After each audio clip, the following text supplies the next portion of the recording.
की कहानी है स्वर्ग का अधिकारी कौन। मरने के बाद स्वर्ग के द्वार पर 4 व्यक्ति खड़े थे। इन 4 व्यक्तियों में पहला राजा था, दूसरा एक बिजनेसमैन था, तीसरा पंडित था और चौथा एक आम आदमी मजदूर था। किसी को भी यह पता नहीं था कि कौन स्वर्ग के अंदर प्रवेश कर पाएगा और कौन वहीं से वापस लौटा दिया जाएगा। सब स्वर्ग का दरवाज़ा खुलने की राह देख रहे थे और आपस में बातें कर रहे थे।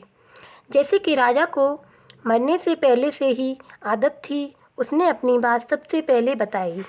राजा ने कहा, मैं बहुत प्रख्यात राजा हूँ। मैंने धरती पर अपना बहुत नाम कमाया है, इसलिए पूरी संभावना है कि मैं ही स्वर्ग में जाऊँगा।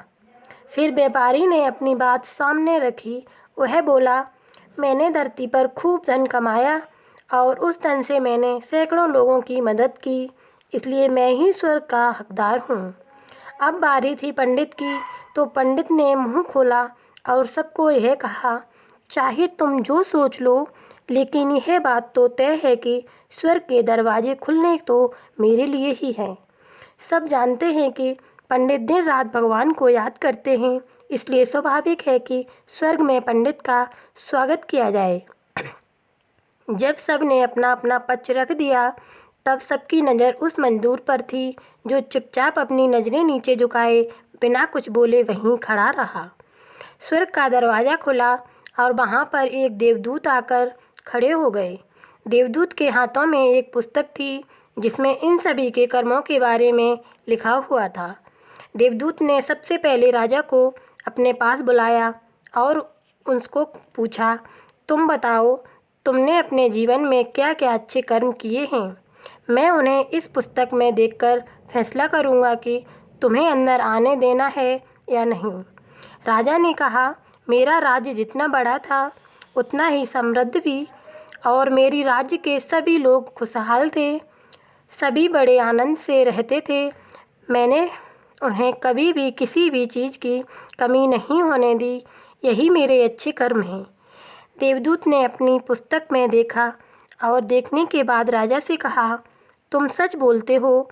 तुमने अपने राज्य की प्रजा को बहुत सुखी रखा था, लेकिन तुमने अपने राज्य की सीमा बढ़ाने के लिए जितने युद्ध किए थे, उन युद्ध की वजह से हजारों सैनिकों के ने अपनी जान गंवा दी थी। उन हजारों सैनिकों के परिवार के दुख का कारण तुम बने थे, इसलिए तुम स्वर्ग में नहीं आ सकते। अब बारी थी व्यापारी की। व्यापारी से जब देवदूत ने पूछा कि तुम्हारे अच्छे कर्म क्या हैं, तब व्यापारी ने उससे कहा, मैंने सैकड़ों लोगों को खाना खिलाया है, कई आश्रमों में दान किया है, कई निराश्रित लोगों के लिए घर बना कर दिए हैं। यह मेरे अच्छे कर्म हैं। देवदूत ने फिर से अपने पुस्तक में ध्यान से देखा और देखने के बाद व्यापारी से कहा, तुम्हारा कहना भी ठीक है कि तुमने बहुत दान धर्म किया है, लेकिन यह दान धर्म तुमने जिन पैसों से किया है, उन पैसों को कमाने के लिए तुमने न जाने कितने झूठ बोले हैं, कितनी हेरा फेरियाँ की हैं और कितनी मिलावटें की हैं, इसलिए तुम भी स्वर्ग में नहीं आ सकते। जब पंडित से यही सवाल किया गया, तो पंडित ने बड़े ही आत्मविश्वास के साथ कहा, मैंने अनगिनत लोगों को ज्ञान दिया है, हजारों यज्ञ और पूजाएं की हैं और दिन रात भगवान का जाप किया है। इससे अच्छे कर्म और क्या हो सकते हैं।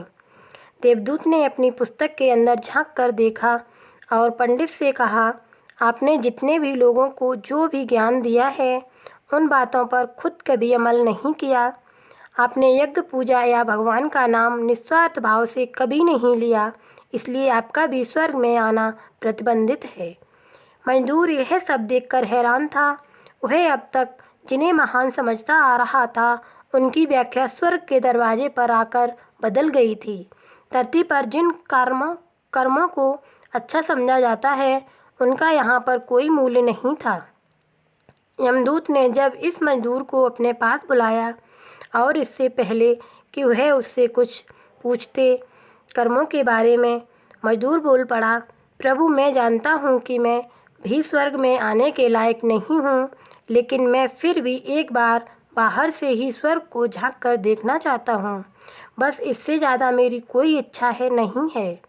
क्योंकि ऐसी इच्छा पालने के लिए मैंने जीवन में कुछ भी नहीं किया है।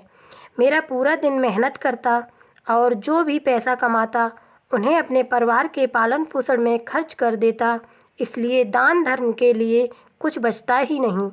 लोगों की भला में क्या सेवा करता, क्योंकि काम के बाद जो थोड़ा सा समय मिलता उसको अपने बूढ़े माँ बाप की सेवा में बिता देता। और यह सब करने के बाद मैं कभी कभी मंदिर भी चला जाता और भगवान से जैसा भी उन्होंने हमें दिया है उसके लिए धन्यवाद कहता। देवदूत ने अपनी पुस्तक में बड़े ध्यान से देखा और थोड़ी देर देखते ही रहा। फिर उसने मजदूर से पूछा कि तुम याद करके बताओ, तुमने कभी तो कोई अच्छा काम किया होगा। मजदूर ने थोड़ी देर सोचने के बाद बोला, हाँ मुझे थोड़ा थोड़ा याद है। एक बार मैं बहुत भूखा था और मैं खाना ही खाने बैठा था कि एक बहुत ही कमज़ोर कुत्ता जो ठीक से चल भी नहीं पा रहा था वह मेरे पास आ गया और मेरे खाने को देखने लगा। तब मैंने अपनी रोटी उसे खिला दी और मैं उस रात भूखा ही सोया था। मजदूर की बात सुनने के बाद देवदूत मुस्कराए और मजदूर को बड़े सम्मान से स्वर्ग के अंदर लेकर गए। दोस्तों, अच्छे कर्म लोभ मोह माया इन सब भाव में आकर नहीं किए जाते और ना ही उन्हें अच्छे कर्मों की श्रेणी में गिना जाता है। निस्वार्थ भाव से किया गया एक ही अच्छा कर्म भी आपके जीवन के सारे पाप धोने की शक्ति रखता है। इसलिए जब भी मौका मिले निस्वार्थ भाव से और अच्छे मन से अच्छे कर्म किया करें। आशा करती हूँ हमारी कहानी आपको पसंद आई होगी। कहानी पर आपकी क्या राय है हमें कमेंट करके ज़रूर बताएं। कहानी सुनने के लिए बहुत बहुत धन्यवाद।